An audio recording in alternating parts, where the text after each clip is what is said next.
కాల్చివేత ప్రహసనంగా మారిపోయింది. మదనపల్లి ఫైల్స్ ఉచ్చు మాజీ మంత్రి పెద్దిరెడ్డి మెడకి చుట్టుకునే పరిస్థితి కనిపిస్తుంది. కానీ తిరుపతిలోని టీటీడీ ఇంజనీరింగ్ కార్యాలయంలో గత ప్రభుత్వానికి ఇంకా చెంచాగిరి చేస్తున్నది ఎవరో అంతుపట్టడం లేదు. అక్కడ అధికారిక ఫైల్స్ ను తగులుబెట్టే ప్రయత్నం జరిగింది.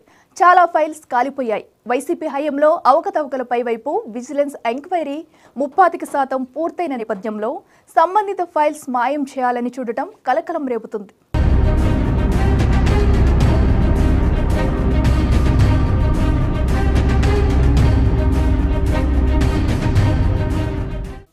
తిరుపతి దేవస్థానాల పరిపాలనా భవనంలో ఈ మధ్యనే అగ్ని ప్రమాదం జరిగింది. ఇంజనీరింగ్ విభాగంలోని ఒక డిప్యూటీ ఎగ్జిక్యూటివ్ ఇంజనీరింగ్ సెక్షన్లో మధ్యాహ్నం 1:30కు ప్రమాదం జరిగితే సాయంత్రం 7:30 దాకా అది బయటకు రాకుండా సిబ్బంది డ్రామా ఆడారు. అంతసేపు కార్యాలయంలోకి రాకపోకలు బంద్ చేసి అంతా చక్కబెట్టే ప్రయత్నాలు చేశారు. తీరా విషయం బయటపడ్డాక ఎన్ని ఫైల్స్ కాలిపోయాయంటే సమాధానం చెప్పడం లేదు. ఆ క్రమంలో చాలా వాస్తవాలు వెలుగు చూస్తూ రకరకాల అనుమానాలకు దారితీస్తున్నాయి. తిరుమల ఆలయానికి అనుబంధంగా ఉన్న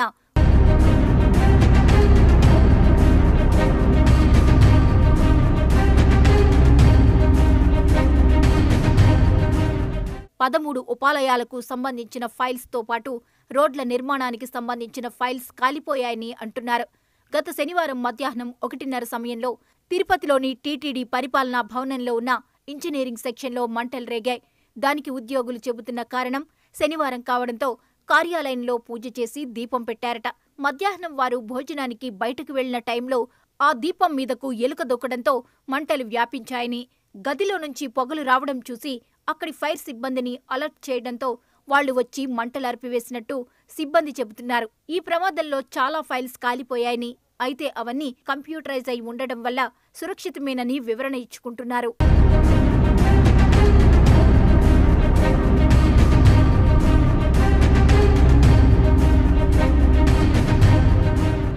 దీపాలు కింద పడి ఫైల్స్ కాలిపోయాయని అధికారులు ఇస్తున్న వివరణ మీద తిరుపతి జనసేన నాయకుడు కిరణ్ రాయల్ కౌంటర్ ఇచ్చారు. మదనపల్లిలో పెద్దిరెడ్డిని రక్షించడానికి జాయింట్ కలెక్టర్ ఆఫీసులో ఫైల్స్ తగలబెట్టారని, టీటీడీ ఆఫీసులో అప్పటి ఈవో ధర్మారెడ్డి, మాజీ ఎమ్మెల్యే భూమన కరుణాకర్ రెడ్డిని కాపాడడానికి ఫైల్స్ కాల్చేశారని ఆరోపించారు. ప్రభుత్వం మారినా వైసీపీకి భజన చేసే సిబ్బంది ఇంకా అదే పనిలో ఉన్నారని ఆరోపిస్తూ ఉద్యోగుల ప్రక్షాళన పూర్తిస్థాయిలో జరగాలని డిమాండ్ చేశారు. 59 మంది ఇంజనీరింగ్ సిబ్బందికి విచారణకు రమ్మని నోటీసులిచ్చారు. కొంతమంది విచారణకు కూడా హాజరయ్యారు. మరికొంతమంది దాన్నుంచి తప్పించుకోవడానికి స్థానిక జనసేన ఎమ్మెల్యే ఆరణి శ్రీనివాసుల్ని కలిసి తమ మీద అనవసరంగా అభాండాలు వేస్తున్నారని, గతంలో పాలకులు, ఉన్నతాధికారులు చెప్పినట్లు చేశామని, తమను విజిలెన్స్ విచారణ నుంచి తప్పించాలని వేడుకున్నారట. అయితే ఆరణి మాత్రం చేసిందానికి అనుభవించాల్సిందే అని స్పష్టం చేసినట్లు తెలుస్తోంది. దాంతో సదరు ఉద్యోగులే తమ తప్పులు బయటపడకుండా ఉండడానికి ఈ అగ్ని ప్రమాదం సృష్టించి ఉంటారంటున్నారు. ఇప్పుడు జరిగిన ఫైర్ యాక్సిడెంట్ మీద క్రిమినల్ కేసు నమోదైంది. అయితే బాధ్యులు ఎవరనే విషయం అందరికీ తెలుసని, వారి బాగోతాలు బయటపెట్టాలని కూటమి నేతలు డిమాండ్ చేస్తున్నారు.